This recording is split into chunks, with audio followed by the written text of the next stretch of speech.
Bienvenidos a nuestro podcast Forum. En este episodio dialogaremos con el profesor de la Universidad de los Andes, Juan Carlos Ospina. Hablaremos acerca de la figura del estado de cosas inconstitucional. Trataremos de revisar algunos de los principales casos declarados por la Corte Constitucional y haremos mención de la última declaración relacionada con el proceso de paz. La pregunta necesaria para iniciar esta entrevista es: ¿qué es el estado de cosas inconstitucional?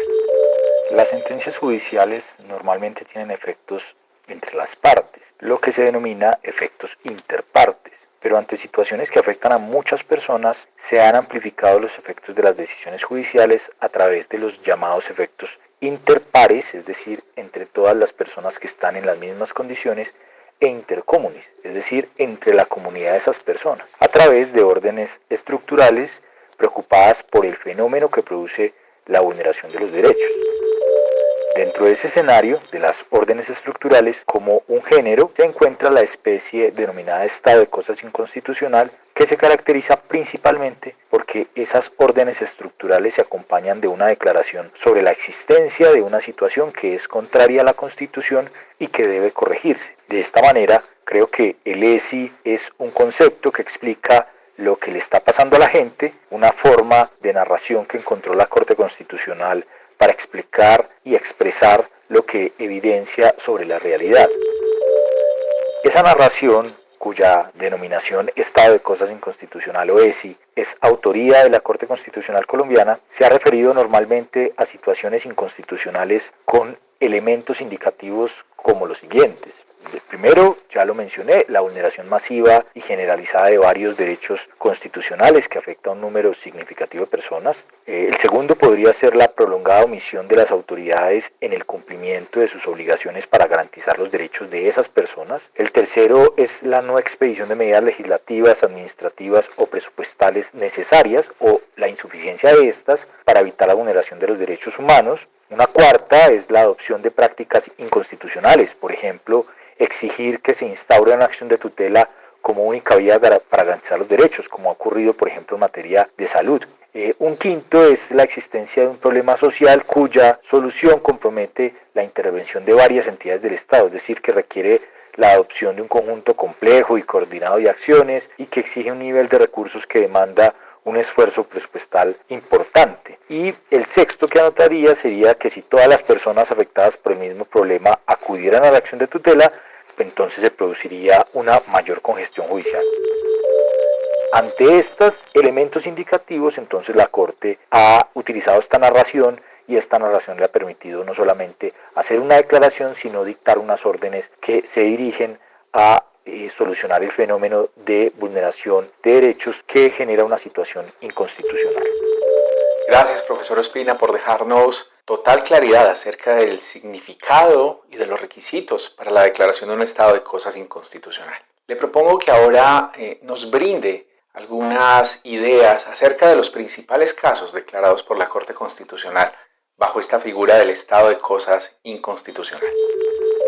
La Corte Constitucional ha declarado el estado de cosas inconstitucional en 15 ocasiones. De esas 15 ocasiones, la mayoría fueron a inicios de su jurisprudencia sobre esta materia. Era una declaración que era importante porque visibilizaba una situación inconstitucional, pero no tenía el mismo efecto en relación con la amplitud de las órdenes bajo órdenes estructurales como las ha tenido después de la década del 2000. En esa medida, de esas 15 ocasiones, en mi lectura, de acuerdo con mi investigación, 8 se entenderían cerradas o no cumplían los propósitos de órdenes estructurales, teniendo 5 casos abiertos, y yo creo que esos son los 5 casos más importantes. 2 en materia de sistema penitenciario y carcelario, una enfocada mucho más en salud, otra enfocada en general en los derechos de las personas privadas de la libertad. 1 de desplazamiento forzado desde el año 2004, que ha sido muy importante para la política pública de atención a víctimas del conflicto armado. Un estado de cosas inconstitucional en relación con la situación de niñas y niños Wayuu en La Guajira. Y el último, que es el declarado hace menos de un mes por la Corte Constitucional en relación con la situación de las personas que que son excombatientes de las FARC y que suscribieron el acuerdo final de paz.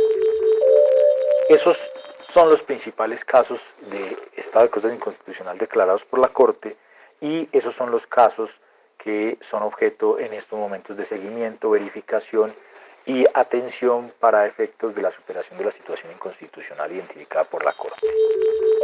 La última declaración sobre un estado de cosas inconstitucional tiene como objeto el proceso de implementación de los acuerdos de paz. Profesor Ospina, agradezco si nos brinda algunas ideas sobre el impacto de esta decisión.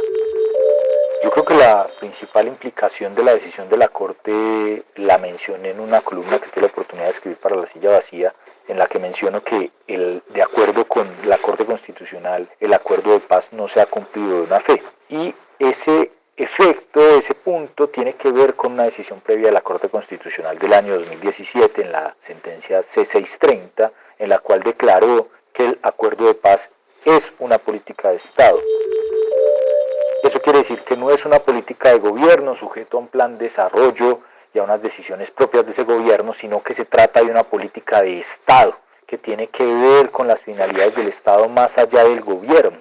Y lo que tienen que hacer las autoridades de cualquier gobierno en Colombia es cumplir de buena fe los contenidos del acuerdo de paz. Y ahí hay dos principios básicos del derecho: buena fe y pacta sunt servanda. Usted pacta para cumplir y usted debe cumplir de buena fe. Lo que dijo la Corte Constitucional es que el acuerdo no se ha cumplido de buena fe en relación con la situación de los excombatientes de las FARC que han denunciado amenazas graves contra su vida e integridad y que han sido asesinados y que han perdido la vida después de haber dejado las armas precisamente por su voluntad de paz y ante una situación de desprotección de sus derechos. Entonces hay un problema estructural identificado por la Corte que tiene que ver con una actuación del Estado que debe remediarse y deben emprenderse las medidas necesarias para que ello sea así.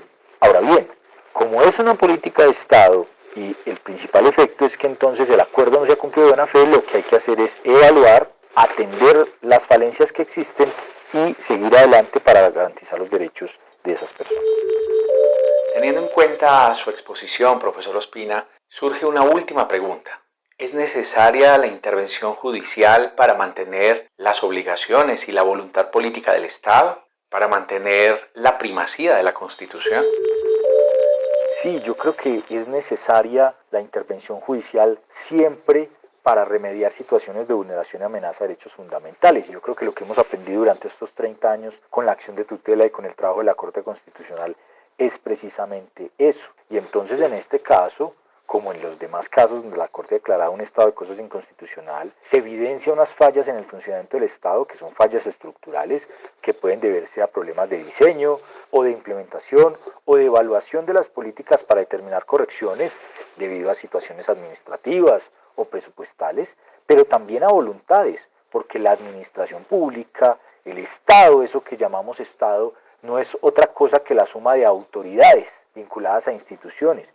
Y esas autoridades deben actuar de buena fe, deben atender los propósitos determinados en las normas. Y en este caso, las normas de implementación del acuerdo de paz son claras en relación con las medidas que deben adoptarse y las autoridades tendrían que estar analizando que esas medidas no se han adoptado, cuáles no se han adoptado adecuadamente, cuáles pueden ser objeto de mejoras. Y yo creo que esta es una lectura adecuada.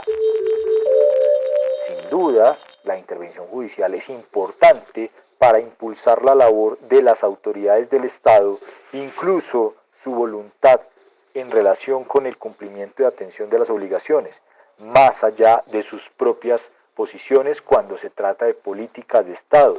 Otro ejemplo podría ser una política de Estado en materia de salud, en materia de educación, y las autoridades pueden tomar decisiones técnicas, adecuadas, presupuestales, precisamente para llevar a cabo el cumplimiento de esas políticas. Lo que no puede pasar es que no haga lo necesario para atender y cumplir esas políticas, y yo creo que ese es el llamado a la Corte en este caso, a tener la atención puesta sobre aquellas medidas que se deberían adoptar, que no se han adoptado o que no se han adoptado adecuadamente y que afectan a un número masivo de personas y que se debe a fallas estructurales en el funcionamiento del Estado. En este caso, sin duda, esa intervención judicial impulsa la actividad del Estado. Mil gracias al profesor Juan Carlos Ospina por brindarnos estos importantes conceptos acerca de esta figura trascendental. Es importante resaltar la eficacia del estado de cosas inconstitucional para garantizar la supremacía de la Constitución y de los derechos humanos. Sin embargo, debe ser usado con suma prudencia, con equilibrio, pues genera serios cuestionamientos sobre el diseño hecho por la Constitución, sobre la separación de poderes y el sistema de pesos y contrapesos. El estado de cosas inconstitucional debe ser el inicio de un diálogo entre el Poder Ejecutivo, Legislativo y Judicial, pero especialmente entre los actores sociales. El estado de cosas inconstitucional no puede convertirse en un instrumento para elevar o posicionar a los jueces. Debe convertirse en un instrumento para mantener el orden constitucional. Gracias por escuchar Forum.